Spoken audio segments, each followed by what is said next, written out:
Xo'p, 121-masalani tahlil qilamiz. DNKda timindan 500 taga, sitozindan 400 taga ko'p vodorod bor bo'lsa, DNKdan sintezlangan informatsion RNKdagi fosfor diefir bog'lar sonini aniqlang. Bu masalada vodorod bog'lar soni noma'lum. Noma'lum bo'lsa, bizda matematikada qoida bor, noma'lum narsani x bilan belgilab olamiz. X da bizda nima bor? Vodorod bog' bor. Xo'p, endi aytayaptiki, vodorod bog'lar timindan 500 taga ko'p deyapti. Demak, vodorod bog'lar bo'lganda edi, shu 5 vodorod bog'lardan 500 da esa timin kelib chiqardi. Endi vodorod bog'dan 400 da ayirsam, guanin kelib chiqardi. Sabab aytayaptiki, timindan vodorod bog'lar 500 taga, guanindan vodorod bog'lar 400 ga ko'p deyapti. Demak, vodorod bog'dan 500 da ayirsam timin kelib chiqardi. Vodorod bog'dan 400 da ayirsam sitosin kelib chiqqan bo'lardi. Lekin menda vodorod bog' noma'lum. Buning uchun nima qilamiz?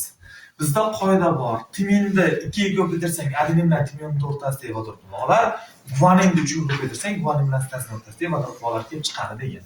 Demak, x minus 500 sam menda timin kelib chiqadi. Chiqqan timinni 2 ga ko'paytirsam, adenin bilan timin o'rtasidagi vodorod bog'lar soni kelib chiqadi. Qo'shaman. x minus 400, ya'ni vodorod bog'dan 400 dersam guanin kelib chiqadi va buni 3 ga ko'paytirsam, guanin bilan sitosin o'rtasidagi vodorod bog'lar. Demak, adenin bilan timin o'rtasidagi vodorod bog'lariga guanin bilan sitosin o'rtasidagi vodorod bog'larni qo'shsam, jami vodorod bog'lar soni kelib chiqadi. Menda x ta vodorod bog'lar soni bor.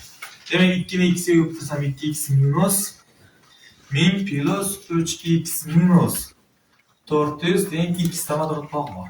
X larni ma'lumlar bir tomonga, noma'lumlar bir tomonga yig'amiz. X plus 3x, mana plus x'imiz tenglikda bag'aga minus bo'lib o'tadi. Ikkala minuslarimiz tenglik bag'aga qo'shilib ketadi. Faqat men yerda 300 ni 400 ga 400 ga ko'paytirsam 1200 bo'ladi.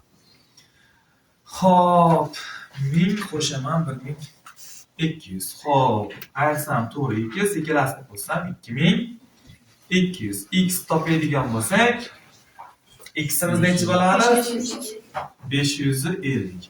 Demak, bizda vodorod bog'lar soni nechta bo'lgan ekan? 550 ta. Shu 550 dan men 500 da ayiradigan bo'lsam, 50 ta timin bo'lar ekan. Xo'p, 550 dan men 400 da ayiradigan bo'lsam, 150 ta guanin bo'lar ekan. Demak, 50 ga 50 ta qo'shsam, adenin bilan timinlar soni, 150 ga 150 ta qo'shsam, guanin bilan sitosinlar soni kelib chiqaveradi. Endi DNKdagi jami nukleotidlar soni. Ya'ni 400 ta bo'ladimi? Demak, DNKda nechta nukleot bor ekan? 400 ta. Bizda qoida bor. DNKni 2 ga bo'lsang, informatsion RNK kelib chiqadi degan qoida bor. Demak, men 400 ni bo'laman 2 ga teng 200. Xo'p, endi 200 ta nukleotid bor ekan informatsion RNKda. Informatsion RNKda bitta zanjir bo'lganligi sababli fosfor diefir bog' qanday topiladi deb savol beriladigan bo'lsa, informatsion RNKdagi nukleotidlardan birda ayirish orqali, ya'ni 199 ta nima bor? Fosfor diefir bog' bor.